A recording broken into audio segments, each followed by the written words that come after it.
Hello, bread fans. Here we are again. Another video of me displaying unhealthy amounts of salt and making the world a better place. Phew! Today's menu consists of, let's see here. Oh, my top 20 roller coasters I have ridden. That's a good topic. As of 2021, I have ridden 84 different roller coasters across 11 amusement parks around the United States and Canada. Clearly, everything you see in this video is just my stupid opinion, and some opinions are just bull. But that's the point of this series, is to have fun with various things such as this crap. So, now get ready, here we go. Starting off this list is the Lindsay Lohan version of a wooden coaster that keeps tearing itself apart more than the Steelers losing in the playoffs. This is Thunderbolt at Kennywood, and what this coaster does shine in is the laterals department. So much so that the ride feels like you're gonna Corvette right into the Allegheny.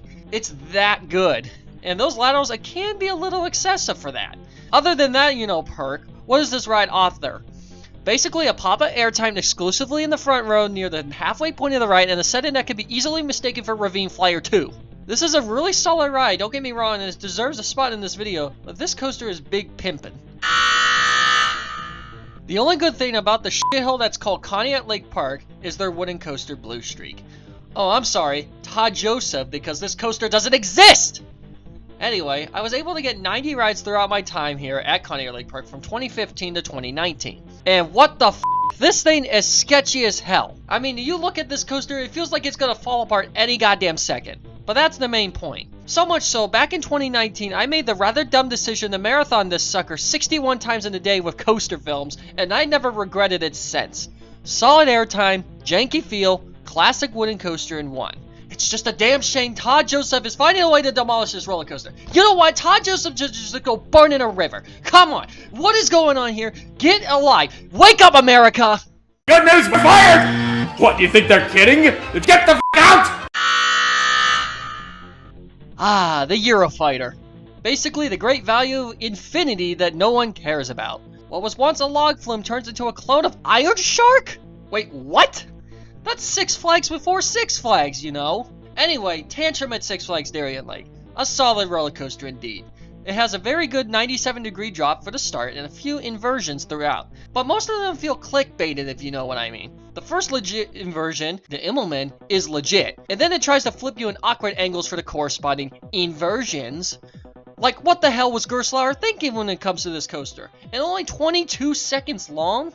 Man, that's way too short, but you know what? It's one of those short but sweet rides. How does it survive here then? Maybe more rides in the future could solidify that opinion, but who rides? That's it? Time to get on more. Am I Hershey Park happy or Hershey Park glad? Wait a minute. This coaster is in my top 20 now? No? Okay, yes. Anyway, this Intamin launch coaster has a weirder layout than the McDonald's play place of my childhood. I mean, look at these names. Mole Snake Loop, Flying Snake Dive. Why does every storm-themed ride have weird element names? Whoa. Anyway, this is a great intense launch coaster, and the top hat makes me want to sing so many things to see and do. Would you just shut up? Did I mention there's also a head chopper with a monorail too? Now that's a beauty. Anyway, this coaster is another short but sweet ride. I haven't ridden it since 2017, and I definitely need to get back here to see if this coaster still holds up. But anyway, this coaster slaps. Very underrated for sure. Why does a dive coaster belong in this video? Well, because this son of a bitch called Yukon Striker at Canada's Wonderland is way better than Valraven at Cedar Point could ever be. The entire ride is just a glorified gatekeeper, no offense to Connor McDavid, but the whole ride just gives off that vibe. A great drop under Vortex starts this ride, and it's honestly the highlight of the ride. And what follows is a slew of intense inversions and gradual hang time. And then for the classic B&M ending, a mid-course brake run and a helix, and then brakes. Reduce, reuse, recycle, am I right? This is probably the most underrated B&M I've ever ridden, and that's saying a lot about dive coasters in general. This one is probably the best one out there that has been created thus far. I mean, the stats really do prove it, but it's just basically Gatekeeper on steroids. What else is there to say about it? It's a great ride, but still. Another year of the werewolf striking down its prey, aka this video. Rougarou at Cedar Point. Can I just stop being called Frenchie, damn it? That's Cedar Talic 15 levels of Anyway, regardless, this ride fired on all cylinders during my 2020 ride. And yes, it is showing its age, and yes, it can be 50 shades of bizarre, but that's the fun of this coaster. The vertical and dive loop still provide some great positive G's and even graying out once again on those said elements. However, that second half feels like a Need for Madness game where the level goes a little bit too fast for my liking. You gotta prepare for those tight turns and inversions there. That's besides the point. It's an underrated coaster in Cedar Point's lineup. And you might think, why is Rougarou in a top 15 kind of ride? It provides the intensity and the fun of an old school B&M. That's why it's so good, and it's going to be like that for a long time. After a lengthy fight over the years debating what is the best B&M at Cedar Point, yes, that's been a discussion here on this channel, Raptor has finally came out as king of the midways. My sole ride in 2021 has solidified this claim, and this coaster has been getting better and better every time I ride it. The Cobra Roll isn't as bad anymore, but I still can't prepare myself for that goddamn final turn into the brake run. However, that second half is one of the most intense second halves on any coaster I've ridden, with those dips into the corkscrews. Let's also not forget that first half with those intense and grayed out inducing inversions such as the vertical loop and the 0G roll. This ride has been on the upswing, and I expect it to hold up well for years to come. This is a great ride at Cedar Point's lineup, and it should not be forgotten. I am aware that I haven't ridden this coaster since July 2016, but the opinion still stands strong for Afterburn at Carowinds. This honestly feels like the movie Top Gun when the planes are flying around each other at breakneck speeds. Like, I mean, if you've seen Top Gun, this is basically the ride. Getting back to the ride itself, this is my personal favorite B&M invert out of the 3 I have ridden, and this layout is jam-packed from start to finish. Yes, it's a short ride, but it packs with all those things. Let's see here. Intense inversions and the great pacing really stay true to what the ride stands for. From the vertical loop to the snappy 0G roll and even the underground Batwing, all are great elements to add to the coaster's namesake name. Now strap into that P996 laser and head to Fort Zancudo immediately. I heard there's an airstrike going. That's basically what this ride feels. If you get on a plane like that, then that's Afterburn. It sucks that I've only gotten one ride on this in 2016 and I haven't been back since. We need a rewrite at some point. Excuse me, who let this coaster in here? I thought this was the black sheep of the Cedar Point family. I thought I hated this ride in 2019, and now somehow this coaster is better than Top Thrill Dragster? It is a contender for top 10 of all time? Stop it. Get some help. You're right, Michael Jordan. I do need to get help. Anyway, this ride might look like a midget, no offense to Kyler Murray, but it packs its own punch to stay alive in the coaster game. Row 15, seat 2 was the way to go, goddammit. A good launch keeps this ride's intensity at an all-time high, and those twists, especially the back spike, is the reason that this ride is elite. Great pacing, great ride. It's a shame that it's short, but you know, it was fun while it lasted. I want to especially thank my good ride operator friend Zach for making this ride way better with the Magic Seat. It's a shame that it had to close in September. Those last rides I got on its last day of operation was just too emotional. Godspeed, Wick Twister Dangling Coaster. You'll be truly missed and have your feet dangling. Whoa, don't kill me just yet, Bread fans. I haven't been back to Universal since 2018, so Hagrid's and Velocicoaster will have to wait. No offense to Alex. However, Incredible Hulk. My opinion of this ride still stands for my 2018 trip. Elite looping coaster. That launch into the 0G roll is just downright bonkers, and then the rest of the ride is balls to the wall action on 6 additional inversions, especially the Cobra roll that made me briefly black out for some weird reason. Also, I gotta add the soundtrack. Oh my god, that soundtrack is pure bliss. It makes me want to get on Grand Theft Auto 5 and cause a 5-star police chase. I am definitely itching to get back on this coaster, as it's one of my favorite roller coasters strictly based on inversions. Sad it got Hulk smashed out of the top 10 this year, because it's really a good ride. Maverick at Cedar Point. What about this coaster? Well, this is basically Velocicoaster, but as an M&M snack-sized bag. It takes all the holy elements of that roller coaster and condense them down to an action-packed layout that cannot be matched in their lineup. But I'm not gonna lie here. My ride in 2021 did disappoint me a little bit, but that doesn't mean it's a bad coaster. Far from it. It's a really good coaster. Those turns still give immense laterals, and that second launch is the Super Mario World bonus room of elements. Intense and never ending. It even caught Alex off guard in 2020. I love this ride from start to finish, and it's really a shame that I haven't ridden it much after 2018. Because there's something ablazing about this ride that makes it my favorite deputy. So many elements in just one action-packed ride, it's almost overwhelming. But, like I said, I need more rides on this ride. Back to the drawing board, I guess. Sky Rush thigh crush, whatever the hell you want to call it, keeps falling fast off the list. Now that's probably because I haven't gotten back to this park to ride Candemonium just yet, but this ride provides its own phantom pain, let me tell you. The amount of godly airtime this ride gives is not only some of the best airtime in the market, but I think it's a little too intense for my liking. Which, speaking of that, the intensity is probably the greatest part of this roller coaster, and it's one of the most intense roller coasters I've ever ridden. But again, to restate the question, is it too intense? Maybe so. And don't get me started with those restraints. F those restraints! This coaster still has a special place in my top 10. It's a great ride for sure, but certain elements of this coaster keep this from reaching its full potential. I'm gonna go with airtime thrills on this statement, but it's not as elite as it should be. I'm gonna have to agree with Alex with this statement too. Candemonium is Hershey Park happy. Skyrush is still a good ride, don't get me wrong, but it's still not at its full potential. Here lies a name that lives up to its name. Behemoth at Canada's Wonderland. Now this is definitely a behemoth because it's my favorite B&M Hyper by default, and the amount of floater airtime this ride gives is second to none. Unless Trivian's in the Court of the Dragon has something to say about it.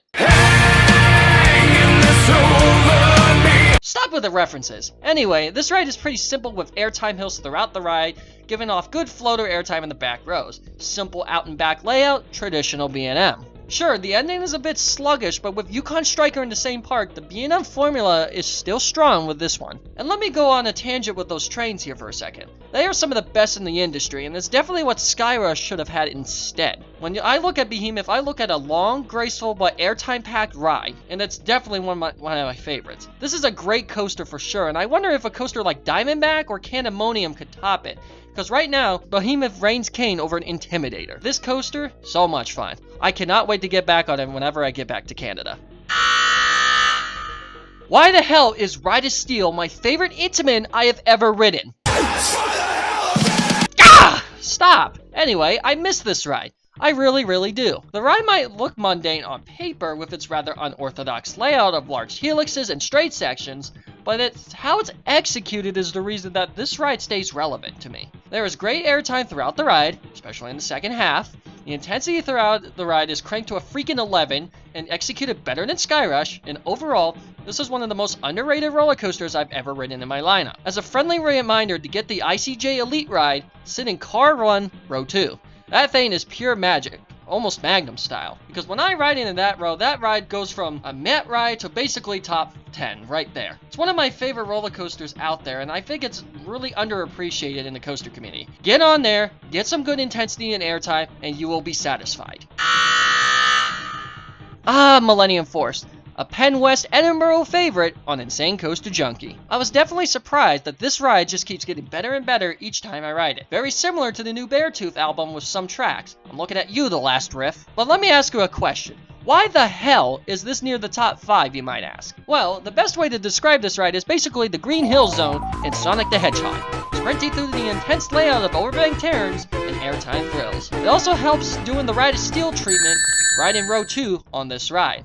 My 2021 rides were my best rides on this coaster thus far, and I look forward to riding again soon. This is truly one iconic coaster that somehow shares the same birth year as me, 2000.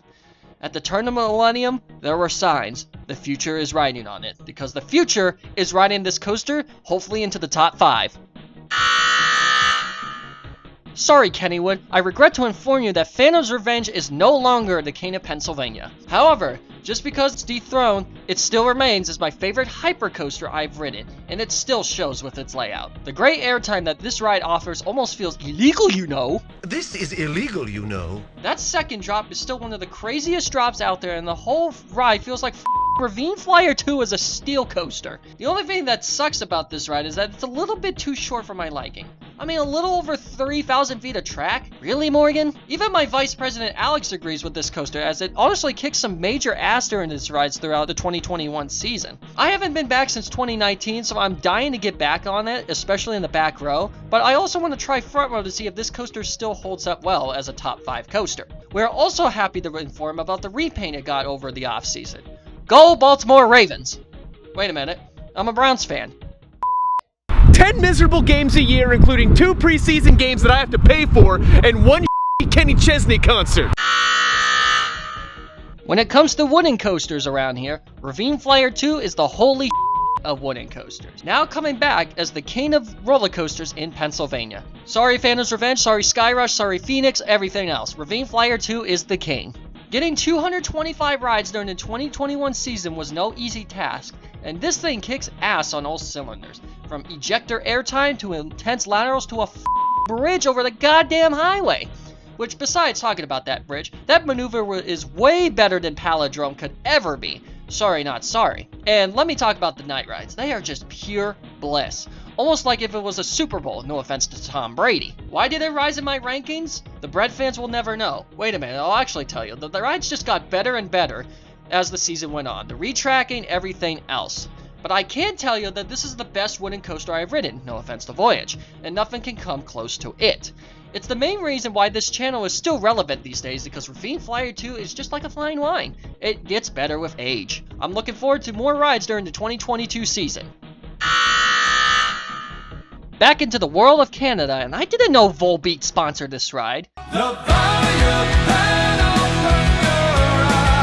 Wait a minute, hold on. Unlike the song, this ride hauls ass through its course, with several high-speed turns, a few airtime moments, and an addicting ride that is way better in the back row than the front row. I saw this when I did my 9 rides in 2019 during the Tri-Seat Tour, 8 rides in the back row, 1 in the front, and I can tell this is a backseat ride. It's very good, very intense, very fun. But here's the thing, this coaster is so short. Why? I don't know. The amount of integrity that Terrence and Philip used to make this coaster is second to none, but it's still a great ride nonetheless. It's been over 2 years since I've ridden this coaster, but this thing still holds up with the competition. And I know, I'm a basic but you could never go wrong with a B&M Giga. Sorry theme park crazy, but it's just very fun to say. But anyway, blame Canada, Leviathan is good. Fury 325 at Carowinds. This is basically Leviathan, but if it took growth enhancers and the attitude of a Slim Jim. Oh yeah! The whole ride is just pure perfection from start to finish. Mostly staying low to the ground with high-speed bank turns one after another. At a top speed of 95 miles an hour, this Hornet hauls faster than I could ever do with a mile run in high school. Bank turn after airtime hill, this ride just won't stop until the very end. And also about that drop, that's probably the best first drop I've ever ridden. It feels like it never lets up.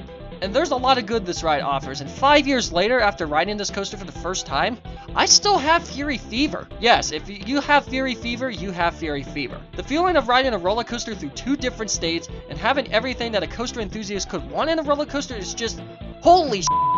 This ride is just near perfect. Everything you could ever want in a roller coaster is really good. I call it the all-around coaster. However, there is one coaster that takes this concept to the next level, and I think most enthusiasts, you know where I'm going with this one. It is... Holy shit. This is the greatest creation on earth since canned bread. This is Steel Vengeance at Cedar Point. I know I'm basic for saying this, but it's mostly everyone's number one, and it's mine as well. Like, I'm not joking. Get on this ride now. It will completely change your life. Anyway, this ride is just pure perfection from start to finish. Airtime? Check. Inversions? Check. Intensity? Check. Long ride? Check. RMC? Check.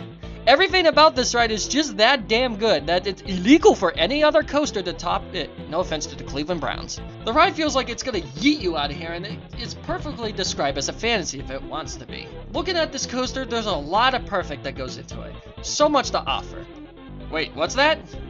Wait a minute, hold on. There's something bad about this ride? The Q-line system is equivalent to a TSA screening mixed with an MRI and colonoscopy through the root canal? Execute Order 66. Way to go!